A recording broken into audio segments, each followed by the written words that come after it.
Supporters of Africa's cultural and natural heritage recently had cause to celebrate. At the 45th session of the World Heritage Committee in September, UNESCO announced 5 new locations had joined the list of World Heritage Sites, taking Sub-Saharan Africa's total over 100 for the first time.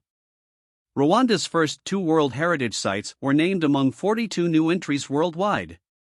1. Nyungwe National Park has a diverse topography including forests and peat bogs, and is home to the Eastern Chimpanzee, golden monkey and other endemic species. The other is a collection of sites in Nyamata, Murambi, Gisozi and Bisesero, memorializing the 1994 genocide that targeted Rwanda's Tutsi population. Ethiopia's 215,000-hectare, 531,000-acre Bale Mountains National Park, which includes the continent's largest afro-alpine habitat, and Gedeo Cultural Landscape, home to 250,000 indigenous Gedeo people in the Eastern Highlands, were also inscribed on the World Heritage List, along with the Forest Massif of Odzala-Kokoua in the Republic of Congo, a vital habitat for the region's forest elephants. But that good news was tempered by the understanding that the continent still has a long way to go when it comes to recognition of its heritage. Sub-Saharan Africa, home to 1.2 billion people, contains less than 10% of sites inscribed on the list. Moreover, Africa has a higher percentage of World Heritage sites in danger than any other continent, and 11 countries, Burundi, Comoros, Djibouti, Equatorial Guinea, Eswatini, Guinea-Bissau, Liberia, São Tomé and Príncipe, Sierra Leone, Somalia and South Sudan, do not have a single entry on the list. There are currently 1,199 World Heritage Sites, benefiting from the conservation agreements and tourism that come with that status. UNESCO lists 103 of those sites in its Africa region, which does not feature Algeria, Egypt, Libya, Mauritania, Morocco, Sudan and Tunisia, countries that have a total of 42 World Heritage Sites, which UNESCO includes in its Arab states region.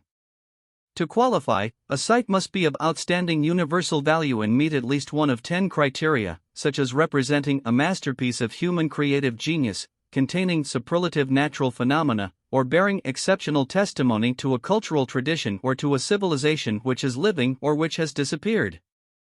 Africa is not lacking these. So why the historic underrepresentation? Lazare Ilandu Asomo, Director of World Heritage, says multiple factors have contributed. One is that some nations were slow to ratify the 1972 World Heritage Convention, allowing them to submit applications for World Heritage status. Somalia, for example, only ratified the convention in 2020. Another factor is a historic lack of expertise and capacity in some countries to identify and nominate prospective sites, he says. There's also no escaping the fact the nomination process can be long and expensive. It takes at least 2 years for a site to go from nomination to inscription on the World Heritage List, says UNESCO, and can demand resources that some nations simply might not have at their disposal. To tackle these challenges, UNESCO has announced Priority Africa, a plan to boost identification and preservation across the continent between now and 2029. This new strategy is bringing a new momentum, says Ilandu Asomo, pointing to previous global initiatives to bring balance to the World Heritage List, dating back to 1994.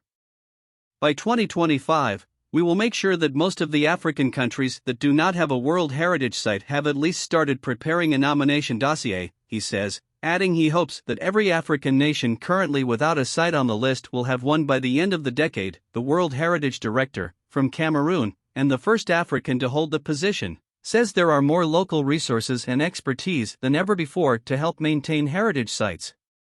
UNESCO has also partnered with the African World Heritage Fund on a mentorship program to train professionals from a younger generation, so that they can be the experts and caretakers of tomorrow, says Ilandu Asomo. Another goal of the strategy is to work to reduce the number of African sites listed as World Heritage in danger. Human conflict and natural disaster, urban development, poaching, pollution and unchecked tourism can all pose a threat, says UNESCO. 15 sites in UNESCO's Africa tally are listed as in danger, and UNESCO wants to work with its partners to have that number by 2029.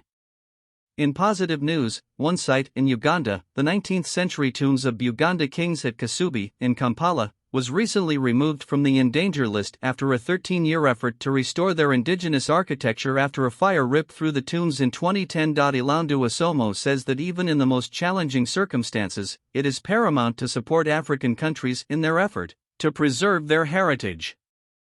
World heritage is considered part of the soul of nations and soul of communities, Ilandu Asomo says. Their destruction is the disappearance of some identity. If people protect heritage sites, it helps people rebuild themselves. They have what defines them, because they know their past, they can build for the future, he adds. The 6-year mission from UNESCO is but the blink of an eye for some of the continent's oldest and most venerated locations.